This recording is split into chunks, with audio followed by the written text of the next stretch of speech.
Assalamualaikum warahmatullahi wabarakatuh. Bertemu lagi dengan saya Maulina Farhana, NIM 2021410003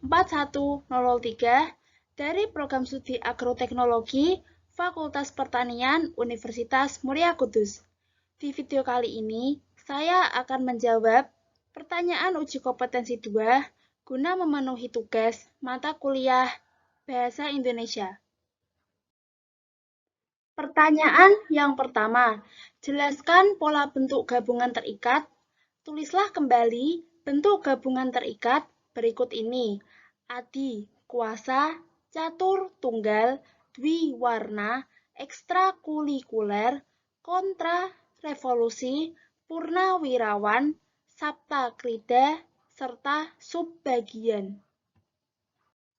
Pola bentuk gabungan terikat. Pola bentuk gabungan terikat adalah bentuk penulisan kata dengan bentuk terikat di mana setiap penulisan jenis kata ini selalu digabungkan dengan kata berikutnya. Jika salah satu unsur gabungan kata tidak dapat berdiri sebagai kata yang mengandung arti penuh atau unsur terikat, unsur itu harus dituliskan serangkai dengan unsur lainnya.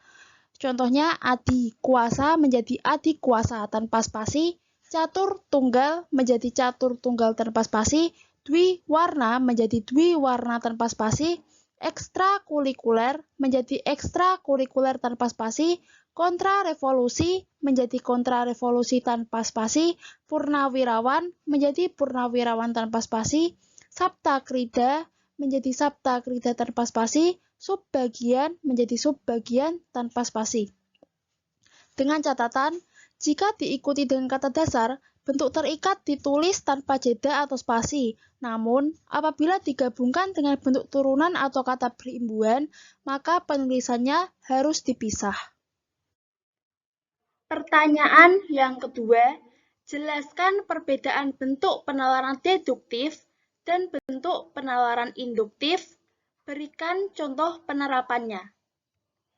Penalaran deduktif. Penalaran deduktif adalah suatu proses berpikir yang bertolak dari suatu yang umum menuju hal-hal yang khusus, atau penerapan suatu yang umum pada peristiwa yang khusus untuk mencapai sebuah simpulan. Contohnya, masyarakat Indonesia konsumtif dikarenakan adanya perubahan arti sebuah kesuksesan dan kegiatan imitasi dari media-media hiburan yang menampilkan gaya hidup konsumtif sebagai prestasi sosial dan penanda status sosial. Contoh di atas merupakan memuat hal umum, yaitu masyarakat Indonesia yang berperilaku konsumtif, lalu membahas suatu hal yang khusus yang menjadi penyebab kegiatan konsumtif tersebut, yakni kesuksesan dan kegiatan imitasi dari media hiburan yang dilihat oleh masyarakat. Penalaran induktif. Penalaran induktif merupakan suatu proses berpikir yang bertolak dari hal-hal yang khusus menuju sesuatu yang umum. Contohnya, Sean merupakan remaja yang sangat suka membaca berbagai buku, terutama buku biografi tokoh terkenal di Indonesia seperti I.R. Soekarno, R.A. Kartini, serta masih banyak tokoh lainnya. Semua tokoh yang Sean baca mengisahkan bahwa kebesaran dan kesuksesan yang diraih tokoh dalam buku-buku tersebut tidak hanya diraih hanya dengan menunggu dan berpangku tangan, tetapi melalui ketekunan belajar, kerja keras, aktif berkontribusi di masyarakat, serta tabah dalam menghadapi berbagai ujian hidup yang dihadapi.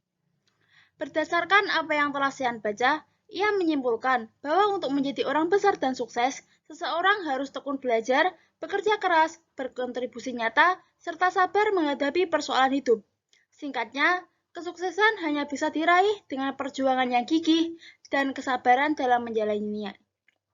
Dalam contoh tersebut, Sean telah melakukan penalaran, yaitu melalui hal yang khusus atau informasi menuju sebuah kesimpulan bahwa kesuksesan hanya bisa diraih dengan perjuangan yang gigih dan kesabaran dalam menjalaninya. Pertanyaan yang ketiga, jelaskan dan berikan contoh transkripsi dan transliterasi. Menurut Kamus Besar Bahasa Indonesia, transkripsi adalah pengalihan tuturan yang berwujud bunyi ke dalam bentuk tulisan atau penulisan kata, kalimat, atau teks dengan menggunakan lambang-lambang bunyi. seperti mantra yang diucapkan seseorang dan kemudian ditranskripsikan ke dalam bentuk lontar atau kitab atau dalam bentuk tertulis lainnya. Berikut ini merupakan contoh jangjawokan hasil penelitian Wiwi Kartiwi. Deng dele sima dele, deng dele malik katineng, nenjo aing sira cerik, cirik sila inget ka aing, nya aing nuboga asian nele. Menurut Kamus Besar Bahasa Indonesia, transliterasi adalah penyalinan dengan penggantian huruf dari abjad yang satu ke abjad bahasa lain, seperti dari huruf Arab ke huruf Latin agar dapat dibaca dan dipahami oleh siapapun. Contohnya, ba dilambangkan dengan huruf B, lalu jim dilambangkan dengan huruf J, dan qaf dilambangkan dengan huruf Q. Pertanyaan yang keempat, jelaskan penomoran bagian karangan berikut ini. Perbaikilah jika menurut Anda masih ada penulisan yang salah. A. Program usaha titik 1. Tahap persiapan program titik 1.1. Penerimaan warga belajar titik 1.2. Pemilihan penyelenggara titik 1.3. Pemilihan ketua kejar usaha titik 1.3.1. Musyawarah titik 1.3.2. Ditunjuk titik. Aturan penulisan penomoran. Yang pertama, penulisan bab menggunakan angka disertai titik. Subbab menggunakan angka dengan level list seperti 1.1, 1.2, 1.3, dan seterusnya. Yang ketiga, anak dari subbab dapat menggunakan angka dengan level list. Contohnya, jika merupakan anak dari subbab 1.1, maka penulisannya adalah 1.1.1. 4. Jika penulisan dari subbab menggunakan huruf kapital seperti A, B, C, D, dan seterusnya, maka penulisan anak subbab ditulis menggunakan 1, 2, 3, dan seterusnya. Nomor 5. Penulisan dari subbab lebih menjorok dibanding dengan penulisan bab. Yang keenam, pada daftar isi, penulisan nomor daftar isi pada bab ditulis di tengah bawah, sementara pada subbab dan halaman biasa ditulis di pojok atas atau bawah. Penulisan penomoran yang benar, A. Program usaha titik 1. Tahap persiapan program, lalu untuk subbab dari 1 dituliskan agak menjorok, yaitu 1.1 tanpa titik, penerimaan warga belajar titik, 1.2 tanpa titik, pemilihan penyelenggara titik, 1.3 tanpa titik, pemilihan ketua kejar usaha. Lalu untuk anak subbab dari 1.3 ditulis agak menjorok seperti 1.3.1 tanpa titik musyawarah titik, lalu 1.3.2 tanpa titik ditunjuk titik. Pertanyaan yang kelima, jelaskan cara penulisan gelar akademik yang benar, kemudian jawab soal berikut ini. Jika masih salah penulisannya, segera perbaiki. Dikutip dari gramedia.com, cara umum penulisan gelar akademik yang benar antara lain 1. Cara penulisan gelar umumnya bisa di depan atau di belakang nama. Contohnya, Mayor Jenderal titik Tito Suparto, spasi S besar titik P besar D kecil titik. 2. Setiap singkatan gelar harus diawali dengan kapital dan diakhiri titik, kecuali untuk gelar profesi tertentu seperti dokter, dalam kurung D kecil R kecil titik. 3. Koma digunakan setelah menulis nama penyandang dan dilanjutkan dengan singkatan gelar. Contohnya, Lira Rasmana, spasi S besar, titik H besar, titik. 4. Tanda titik digunakan pada gelar sebagai tanda hubung dengan singkatan gelar. Contoh, S besar, titik S besar, atau dalam kurung sarjana sastra. 5. Untuk memisahkan satu gelar dengan gelar yang lain, digunakan tanda koma. Contoh, Mila Asma, spasi S besar, titik S besar, titik, spasi M besar, titik P besar, D kecil, titik. Perbaikan penulisan gelar akademik yang benar adalah yang asalnya dari Bayu Maharani, spasi S besar, titik S besar menjadi Bayu Maharani, spasi S besar, titik S besar, titik, lalu R besar, titik M besar, titik, spasi Pratama, spasi M besar, titik M besar menjadi R besar titik M besar titik spasi Pratama, koma spasi M besar titik M besar titik. Lalu Dr. Irfai Fatur Rahman SPD MPD besar semua menjadi D besar R besar titik Irfai Fatur Rahman, koma spasi S besar titik P besar D kecil titik, koma spasi M besar titik P besar D kecil titik. Lalu Dr. Andes Muhammad Kanzunuddin MPD besar semua menjadi D besar R kecil titik spasi D besar R kecil S kecil titik spasi Muhammad Kanzunuddin, koma spasi M besar titik P besar D kecil titik. Lalu untuk Profesor Dr. Ahmad Ulin Nuha MPD besar semua menjadi Profesor titik spasi Dr. titik spasi Ahmad Ulin Nuha, koma spasi M besar titik P besar D kecil titik. Pertanyaan yang keenam, jelaskan penggunaan tanda elipsis, tanda siku, dan tanda kurung. Berikan contoh penggunaan tanda tersebut dalam kalimat. Tanda elipsis. Tanda elipsis dipakai untuk menunjukkan bahwa suatu kalimat atau kutipan ada bagian yang dihilangkan. Contohnya, penyebab kemerosotan titik-titik-titik akan diteliti lebih lanjut. Dalam Undang-Undang Dasar 1945 disebutkan bahwa bahasa negara ialah titik-titik-titik-titik. Lalu titik-titik-titik koma, lain lubuk, lain ikannya. Lalu tanda elipsis juga dipakai untuk menulis ujaran yang tidak selesai dalam dialog. Contohnya, menurut saya, titik-titik-titik seperti titik-titik-titik bagaimana Bu? Lalu jadi simpulannya titik-titik-titik, oh sudah saatnya istirahat. Dengan catatan, tanda elipsis itu didahului dan diikuti dengan spasi. Lalu tanda elipsis juga pada akhir kalimat diikuti oleh tanda titik. Jadi jumlah titiknya ada 4 buah. Tanda siku. Tanda siku atau tanda kurung siku dipakai untuk mengapit huruf, kata, atau kelompok kata sebagai koreksi atau tambahan atas kesalahan atau kekurangan di dalam naskah asli yang ditulis orang lain. Contohnya, Sang Sapurba dalam kurung siku D, ngar bunyi gemerisik. Penggunaan bahasa dalam karya ilmiah harus sesuai dalam kurung siku dengan kaidah bahasa Indonesia.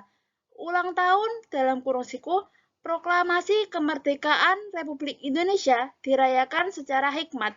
Lalu tanda kurung siku dipakai untuk mengapit keterangan dalam kalimat penjelas yang terdapat dalam tanda kurung. Contohnya, persamaan kedua proses itu dalam kurung perbedaannya dibicarakan di dalam bab 2 kurung siku.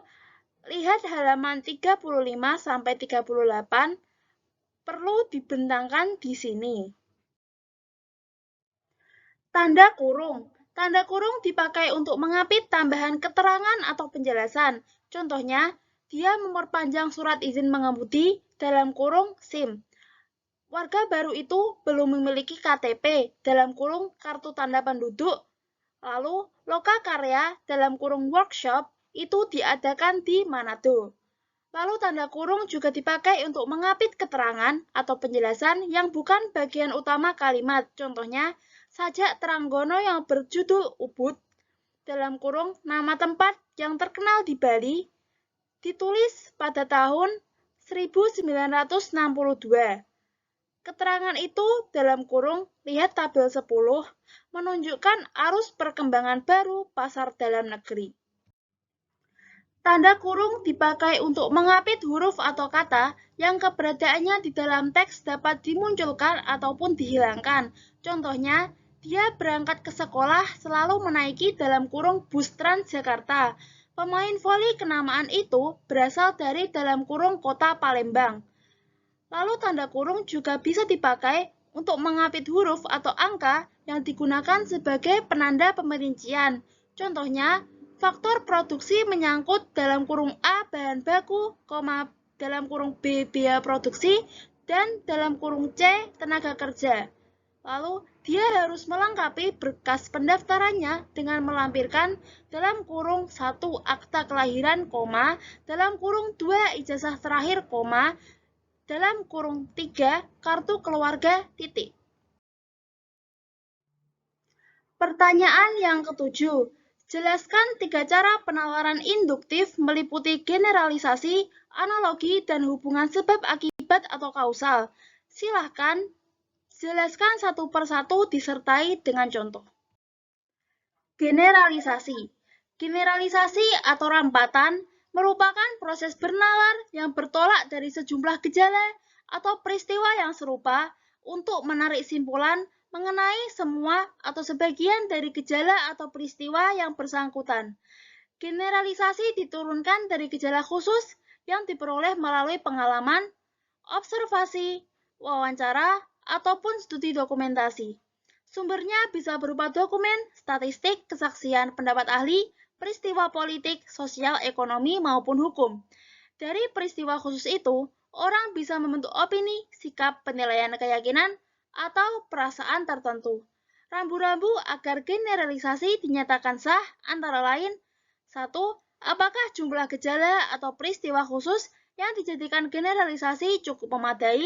Yang kedua, apakah gejala atau peristiwa yang digunakan sebagai bahan generalisasi merupakan contoh yang baik, serta dapat mewakili keseluruhan ataupun bagian yang dikenai generalisasi? Lalu, seberapa banyak kekecualian yang tidak sesuai dengan generalisasi yang dilakukan? Lalu yang terakhir, apakah rumusan generalisasi itu sesuai dengan data-data yang diteliti? Contohnya, pemakaian bahasa Indonesia di seluruh daerah di Indonesia dewasa ini belum dapat dikatakan seragam. Perbedaan dalam struktur kalimat, laku kalimat, ucapan dapat terlihat dengan mudah. Pemakaian bahasa Indonesia sebagai bahasa pergaulan sering dikalahkan oleh bahasa daerah. Diungkapkan dalam surat kabar, radio, ataupun TV, pemakaian bahasa Indonesia belum lagi dapat dikatakan sudah terjaga baik. Para pemuka kita pun pada umumnya juga belum memperlihatkan penggunaan bahasa Indonesia yang terjaga baik. Fakta-fakta di atas menunjukkan bahwa pengajaran bahasa Indonesia perlu ditingkatkan. Analogi. Analogi merupakan perbandingan yang menunjukkan kesamaan-kesamaan antara dua barang atau sesuatu hal yang dibandingkan, di mana sesuatu yang dibandingkan memiliki kesamaan peran atau fungsi dengan pembandingnya. Analogi dapat menerangkan atau menjelaskan sesuatu yang abstrak atau rumit menjadi konkret atau mudah dipahami. Contohnya, peternakan merupakan aspek perekonomian yang penting dan menjanjikan.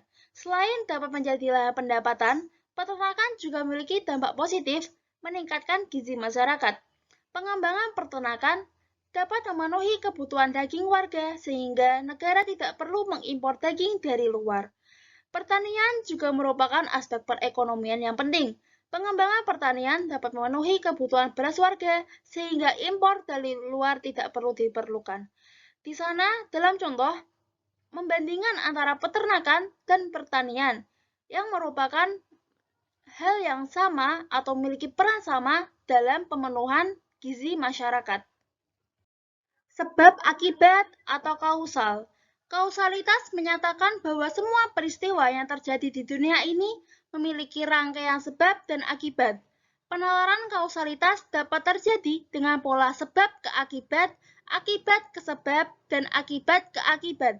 Penalaran ini memiliki karakteristik yaitu satu atau beberapa gejala yang timbul dapat berperan sebagai sebab atau akibat, atau sekaligus menjadi akibat dari gejala sebelumnya dan sebab gejala sesudahnya. Yang kedua, gejala yang terjadi dapat ditimbulkan oleh satu sebab atau lebih, serta menghasilkan satu akibat atau lebih. Dan yang ketiga, hubungan sebab dan akibat dapat bersifat langsung dan tak langsung. Contohnya, bencana banjir lumpur akibat jebolnya tanggul Sumur Urip di Semarang Selatan menimbulkan berbagai macam penyakit. Beberapa penyakit yang akan timbul sesudah bencana adalah diare, tifus, dan demam berdarah. Masalah kesehatan pada korban dan masyarakat di sekitar lokasi harus diantisipasi. Beberapa penyakit itu muncul karena lingkungan kotor dan sumber air bersih yang tercemar lumpur. Di contoh tersebut menjelaskan bahwa bencana banjir lumpur menyebabkan berbagai macam penyakit. Selain akibat dari bencana banjir lumpur tersebut yang menyebabkan penyakit, penyakit itu juga muncul karena lingkungan yang kotor serta sumber air bersih yang tercemar lumpur dari banjir tersebut. Pertanyaan ke-8, jelaskan yang dimaksud dengan silogisme, berikan contoh silogisme. Menurut buku Bahasa Indonesia untuk Perguruan Tinggi, silogisme adalah suatu proses penalaran yang menghubungkan dua proposisi atau pernyataan yang berlainan untuk menurunkan sebuah simpulan atau intervensi yang merupakan proposisi yang ketiga. Proposisi merupakan pernyataan yang dapat dibuktikan kebenarannya atau dapat ditolak karena kesalahan yang terkandung di dalamnya. Silogisme terdiri dari 3 bagian, yaitu premis mayor atau generalisasi, premis minor atau mengidentifikasi, dan simpulan atau pernyataan atau kesimpulan. Silogisme dibagi 3, yaitu yang pertama, silogisme kategorial harus memiliki 3 proposisi dan 3 term, yaitu term subjek, term predikat, dan term penengah. Contoh, premis mayor, semua hewan karnivora memakan daging. Premis minor, semua macan adalah hewan karnivora. Simpulan, maka semua macan memakan daging. Yang kedua, silogisme hipotesis atau kondisional. Silogisme yang mengandung hipotesis. Contohnya, premis mayor. Jika hari ini tidak hujan, aku akan berkunjung ke rumah J. Premis minor, hari ini tidak hujan. Simpulan, aku akan berkunjung ke rumah J. Yang ketiga, silogisme alternatif, yaitu silogisme yang mengandung kemungkinan atau pilihan. Contoh, premis mayor, Lina membeli baju dan rok. Premis minor, Lina membeli baju. Simpulan, jadi Lina tidak membeli rok. Pertanyaan ke-9. Apa yang dimaksud dengan konjungsi? Sebutkan jenis konjungsi dan berikan contoh penerapan konjungsi. Berdasarkan keterangan dari buku Bahasa Indonesia untuk Perguruan Tinggi, konjungsi adalah bagian kalimat yang berfungsi menghubungkan atau merangkai unsur-unsur kalimat dalam sebuah kalimat, yaitu subjek, predikat, objek, pelengkap, dan keterangan. Sebuah kalimat dengan kalimat lain dan atau sebuah paragraf dengan paragraf yang lain. Konjungsi aditif atau gabungan adalah konjungsi yang berfungsi menambahkan atau menjumlah satuan kebahasaan yang sejajar atau sederajat, meliputi dan, lagi pula, serta. Contohnya, kami berencana untuk datang ke panti asuhan dan mencari anak angkat. Lisa, Mawar, serta Jenny sudah menyelesaikan tes TOEFL dengan baik. Tidak masalah bilang tidak. Lagi pula, memang ajakan tersebut sebaiknya ditolak. Konjungsi pertentangan. Konjungsi pertentangan adalah konjungsi yang berfungsi mempertentangkan dua satuan kebahasaan yang sejajar atau sederajat, meliputi tetapi, akan tetapi, melainkan, sebaiknya, sedangkan, padahal, serta namun. Contohnya, Daniel bukan pilot, melainkan masinis. Hannah ingin pamit sedangkan sang ayah ingin tinggal lebih lama. Jack ingin pergi, tetapi ibunya tidak mengizinkan. Konjungsi disjungtif atau pilihan. Konjungsi disjungtif adalah konjungsi yang berfungsi memilih dua satuan kebahasaan yang sejajar atau sederajat, meliputi atau maupun baik entah. Contoh, kamu ingin membeli es krim atau buku. Nita menghabiskan siang maupun malam untuk menyelesaikan skripsinya. Mau kurus ataupun gemuk, dia selalu terlihat bahagia. Konjungsi temporal atau waktu merupakan konjungsi yang terkait hubungan waktu antara dua hal atau peristiwa. Terdiri dari apabila, bila mana, bila, demi, hingga, ketika, sambil, sebelum, sampai, sedari, sejak, selama, semenjak, sementara, seraya, waktu, setelah, sesudah, tatkala. Contohnya, Jevan sudah menunggu Bian sejak pagi. Adik sedang membaca, sementara kakak sedang memasak. Pengisi acara setelah ini adalah Pak Jeffrey. Konjungsi final atau tujuan merupakan konjungsi yang menjelaskan maksud dan tujuan suatu acara atau tindakan. terdiri dari supaya, untuk, agar, guna. Contoh, Yuna membeli lem untuk merekatkan kertas. Polisi mengatur lalu lintas agar tidak terjadi kemacetan. Dani sarapan pagi agar ia bisa fokus di sekolah. Konjungsi sebab atau kausal merupakan konjungsi yang menjelaskan bahwa suatu peristiwa atau tindakan terjadi atas sebab tertentu. Terdiri dari sebab itu, karena, oleh karena itu. Contohnya, ayah akhirnya berjalan kaki karena motornya harus dibawa ke bengkel untuk sementara waktu.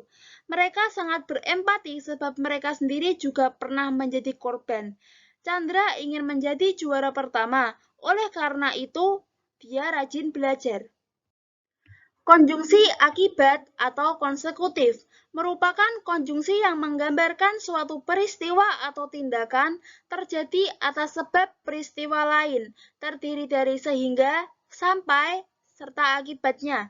Contoh, selama ini sudah latihan rutin sehingga dia berhasil menjadi juara pertama. Uleni adonan tersebut sampai adonan kalis.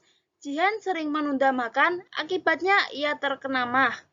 Konjungsi syarat atau kondisional merupakan konjungsi yang menjelaskan suatu hal bisa terpenuhi apabila syarat yang ada dipenuhi atau dijalankan, terdiri dari jika, jikalau, apabila, asalkan, kalau, serta bagaimana. Contoh, jika kau ingin sukses, maka harus rajin berusaha. Kalau sudah sampai Korea, Adit diminta mengabari ibunya. Agnes tidak akan sakit apabila ia tidur yang cukup. Konjungsi tak bersyarat merupakan konjungsi yang menjelaskan bahwa suatu hal dapat terjadi dengan sendirinya, tanpa syarat yang harus dipenuhi, terdiri dari walaupun, meskipun, biarpun. Contoh, walaupun penampilannya terlihat aneh, namun dia sangat percaya diri.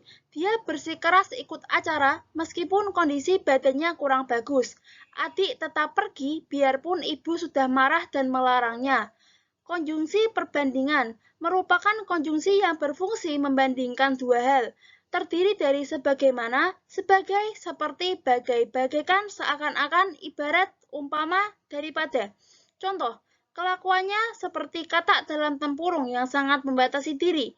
Lapangan itu dibangun sebagai tempat bermain anak-anak. Setetes embun bagaikan penyejuk kalbu di pagi hari. Konjungsi korelatif merupakan konjungsi yang menghubungkan dua kalimat yang memiliki hubungan sedemikian rupa sehingga salah satu bisa memengaruhi atau melengkapi yang lain. Terdiri dari semakin, kian, tak hanya, tetapi juga sedemikian rupa sehingga baik maupun. Contoh, pelaku kejahatan tersebut tak hanya Ika, tetapi juga Adit. Adit tak hanya aktif sebagai pelajar, tetapi juga sebagai wirausahawan. Karya itu dibuat sedemikian rupa sehingga hasilnya memuaskan. Konjungsi urutan merupakan konjungsi yang fungsinya menjelaskan suatu urutan dari satu klausa ke klausa lain atau antar kalimat dan paragraf, terdiri dari lalu serta kemudian. Contoh, setelah olahraga pagi, lalu ia sarapan bubur ayam. Hari sudah sore, kemudian semua karyawan memutuskan untuk beres-beres dan bersiap pulang. Selepas makan, lalu Ika mencuci piringnya. Konjungsi pembenaran merupakan konjungsi yang digunakan untuk menghubungkan klausa, kalimat, maupun paragraf dengan cara membenarkan satu hal dan kemudian menolak hal lainnya. Terdiri dari biar serta biarpun. Contoh, biarpun pahit rasanya, banyak orang yang menyukai pare. Biarpun noda itu berusaha dihilangkan, usahamu akan sia-sia. Lepaskan saja anak itu biar dia tahu rasanya lari di lapangan seperti apa. Konjungsi penegas merupakan konjungsi yang fungsinya menghubungkan dua klausa, kalimat, dan paragraf untuk menjelaskan atau menegaskan dari salah satunya. Terdiri dari bahkan, yaitu, yakni. Contoh, bahkan tanpa uang pun, Jean masih tetap hidup nyaman. Fungsi gula yakni menambah rasa manis pada makanan. Petugas yang bertanggung jawab yaitu bagian keamanan, bukan bagian pemasaran. Konjungsi pembatas merupakan konjungsi yang tidak hanya menghubungkan namun juga berfungsi sebagai batasan terhadap suatu kejadian atau hal, terdiri dari kecuali serta selain. Contoh, selain Ali, yang bisa mengerjakannya hanya Raib. Selain menjadi media komunikasi, smartphone juga bisa digunakan untuk berbisnis. Keputusannya sudah bulat, kecuali memang perlu ada perubahan. Pertanyaan ke-10, wacana terbagi menjadi 5, yakni wacana narasi, deskripsi, eksposisi, argumentasi, serta persuasi. Jelaskan ciri dan perbedaan tiap wacana tersebut, serta berikan contohnya. Wacana narasi. Wacana narasi merupakan wacana yang menceritakan suatu hal atau kejadian melalui penonjolan pelaku atau tokoh. Ciri wacana narasi mencakupi menceritakan peristiwa, adanya tokoh, dan waktu kronologis. Contohnya, Ahmad tersenyum sambil mengayunkan langkahnya sore itu. Angin dingin berhembus, membuat bulu kuduk di sekitar tubuhnya berdiri. Aku memasukkan tanganku ke dalam saku jaket, berharap rasa dingin bisa berkurang. Tak lama, aku disambut wangi kayu yang terbakar di perapian saat Ana membukakan pintu. Wangi yang kelak dirindukan ketika Ahmad telah kembali ke tanah air. Wacana deskripsi. Wacana deskripsi merupakan wacana yang melukiskan suatu objek secara mendetail dari berbagai segi, sehingga objek tersebut seakan-akan bisa dilihat, didengar, ataupun dirasakan. Ciri wacana ini adalah berorientasi pada objek dan tidak terikat waktu. Contohnya, Pantai Nusa Penida memiliki tata keindahan alam yang menarik, khususnya bagi wisatawan yang mendambakan suasana nyaman, tenang, jauh dari kebisingan kota, pohon-pohonnya rindang, bentangan lautnya luas. Bagi penyelam, Pantai Nusa Penida juga menawarkan keindahan ikan laut yang sedang berenang. Pemerintah daerah Bali harus menata dan mengelola Pantai Nusa Penida sebagai tujuan wisata alternatif. Wacana eksposisi. Wacana eksposisi merupakan wacana yang menjelaskan atau memaparkan suatu pokok permasalahan secara global yang bertujuan untuk memberitahu, mengupas, menguraikan, ataupun menerangkan sesuatu. Ciri wacana ini yaitu tidak terikat waktu, tidak mementingkan pelaku atau waktu, tetapi lebih mementingkan tercapainya tingkat pemahaman terhadap pokok permasalahan. Seperti contoh yang saya ambil, di sana menjelaskan bahwa hukum di Indonesia yang sebenarnya telah mengatur bagaimana para pelaku tidak kriminal dihukum berdasarkan undang-undang, tetapi malah tajam ke bawah dan tumpul di hadapan para koruptor. Seperti contohnya para koruptor yang masih bisa tersenyum di layar-layar televisi, sedangkan mengingat kasus Nenek Asyani yang hanya karena dugaan mencuri kayu, dia dihukum penjara sampai 5 tahun, yang jelas-jelas hukum tersebut tidak adil apabila dibandingkan dengan hukuman yang diterima oleh para koruptor. Wacana argumentasi. Wacana argumentasi merupakan wacana yang berisi ide atau gagasan yang dilengkapi dengan data-data sebagai bukti, serta bertujuan untuk meyakinkan pembaca terhadap kebenaran ide atau gagasan. Ciri wacana ini yaitu mengandung bukti atau data, menekankan pada logika, serta bertujuan meyakinkan dengan bukti yang mendukung pernyataan penulis.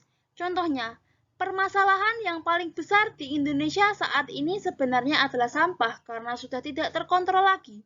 Sampah rumah tangga, terutama plastik, menjadi salah satu di antara kendala yang sangat besar bagi negara Indonesia. Perlu adanya langkah efektif yang bisa memangkas jumlah sampah plastik ini supaya alam tetap sehat. Sampah yang tidak terkontrol bisa menimbulkan banyak bencana, seperti banjir yang memang sudah menjadi agenda rutin. Satu di antara yang menjadi penyebabnya sebenarnya adalah perilaku masyarakat, terutama dalam mengelola sampah dalam hal pembuangan. Banyak orang yang masih membuang sampah secara sembarangan. Perlu adanya pendidikan mengenai sampah, serta cara membuang sampah yang baik dan benar supaya tidak salah. Pemerintah pun perlu memberi sanksi tegas supaya masyarakat patuh serta disiplin dalam membuang sampah. Wacana persuasi. Wacana persuasi merupakan wacana yang berisi rayuan, ajakan, himbauan, atau harapan yang bertujuan untuk mempengaruhi orang lain agar melakukan sesuatu yang diinginkan oleh penulis. Ciri wacana ini adalah berorientasi pada masa kini dan masa mendatang, berisi paparannya berdaya bujuk, serta mengandung kata-kata yang mempengaruhi pembaca. Seperti dalam contoh yang tertera, di situ penulis bertujuan untuk mempengaruhi pembaca agar kita bisa menjaga kebersihan serta menghilangkan kebiasaan membuang sampah sembarangan agar tidak menyebabkan banjir seperti di kota padat atau besar seperti Bandung maupun Jakarta. Sekian video kali ini, kurang lebihnya mohon maaf. Terima kasih dan wassalamualaikum warahmatullahi wabarakatuh.